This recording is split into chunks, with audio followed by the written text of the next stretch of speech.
Daniel Walsh stood tall in a navy blue suit at the counter of Horizon Capital Bank. His hands were firm but calm as he handed over the documents, pages he and his husband Julian Hayes had worked on for years. This wasn't just paperwork.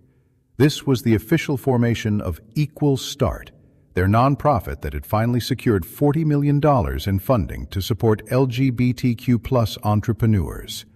But the bank teller, Richard, a white man in his 50s with a stiff jaw, looked at the documents like they were stained. He shuffled through the pages until his hand paused. "Julian Hayes," he read aloud. "Spouse?"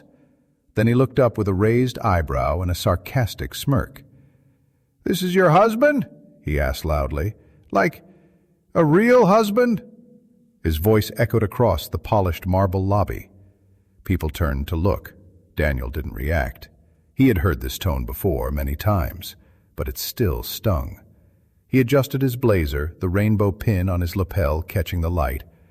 Richard didn't wait for an answer. He just pushed the stack of documents back. "I'll need someone more appropriate. Maybe a legal guardian or someone else who can represent this kind of organization." Daniel stared at the papers. This wasn't just an insult. It was years of sacrifice, of sleepless nights and dreams, being dismissed with one sentence.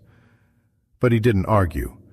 He picked up the documents one by one. No yelling, no emotion, just quiet, powerful dignity.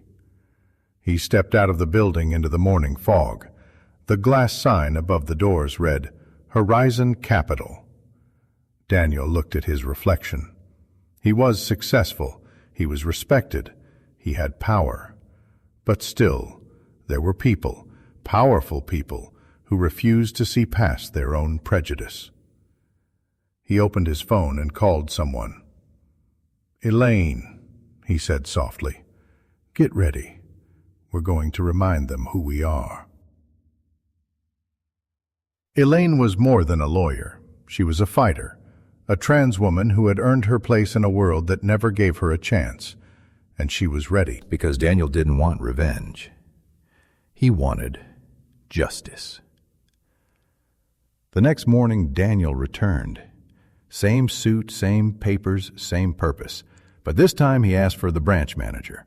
He was led to an upstairs room where Karen Elliott, the San Francisco division head, waited. She didn't smile, didn't shake his hand. She flipped through the papers like she was sorting trash. Then when she reached the word husband again, she exhaled, a cold, sharp breath.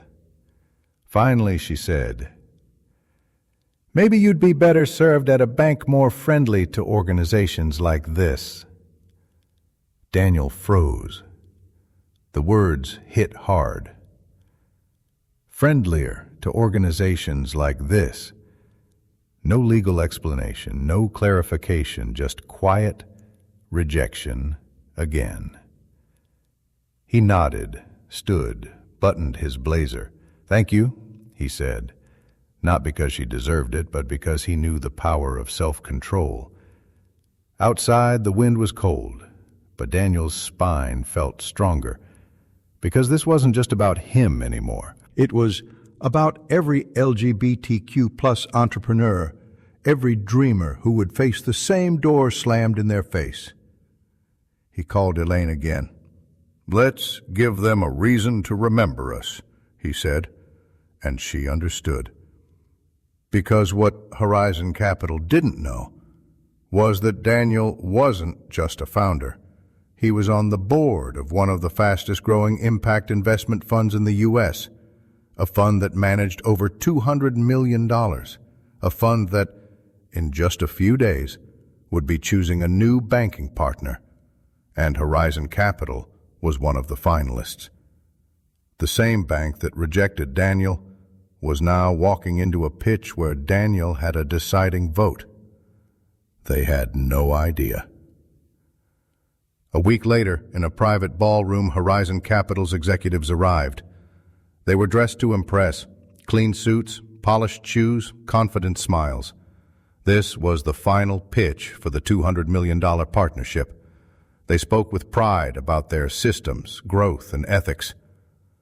But then Daniel stood up. He walked slowly to the center of the room, dressed sharply, calm, confident, a rainbow pin on his chest. But more powerful than that, the quiet silence of everyone realizing this was him, the man they rejected, the man they humiliated. He began to speak. "Your proposal is impressive," Daniel said, "but impact starts at the front desk." The room went still. "Inclusion isn't about your website," he continued. "It's about how you treat the person whose name you don't recognize, the one you think has no voice." He paused. "We cannot trust our future to a bank that can't respect its walk-in customers." No anger, no yelling, just truth. The Horizon team sat in silence. Richard, the teller, looked like he had seen a ghost. He shrank in his seat. Karen, too, didn't speak. They had tried to erase Daniel with silence. Now silence was all they had left. Daniel sat back down. He didn't look at them again, because it wasn't about revenge. It was about memory, the kind that can't be hidden by smiles or fake apologies. That same night, Daniel released video footage of the original incident, the rejection, the insults. The internet exploded. The clip of Richard saying, "This is your husband," like a real husband. Former employees of Horizon came forward. Stories of exclusion, of mistreatment poured in. Trans workers, queer customers, the truth spilled out. Then came the final blow. Julian Daniels' husband revealed in an interview that he once worked at Horizon Capital. Years ago, after he came out, they quietly pushed him aside. Yes, the same Richard and Karen. They didn't just insult Daniel. They had tried to erase Julian too. And now both of them were on the board that controlled Horizon's future. They didn't need revenge. They had truth. And the world listened. Within weeks, Horizon Capital lost the deal. They were removed from the finalist list. Karen was placed under investigation. Richard was suspended. Their press statement? Weak. Nobody cared. The damage was done. Later that month, Daniel stood in front of a new audience, this time not asking, but announcing. The fund had chosen a new bank, North Bay Mutual, a small, community-focused bank led by Marcus Ortega, a trans man who had once turned Daniel away, not because of who he was, but because of rules. And later, Marcus had written him a letter saying, "We failed to treat you like a person. That's a greater debt than any loan." That bank changed. That bank earned their place. And now they would manage $200 million. Daniel smiled as he closed the speech. "Disrespect costs more than any check we'll ever write." The crowd stood in applause. Julian stood beside him, proud, calm, respected, because this story wasn't about victory over others. It was about choosing not to lose yourself.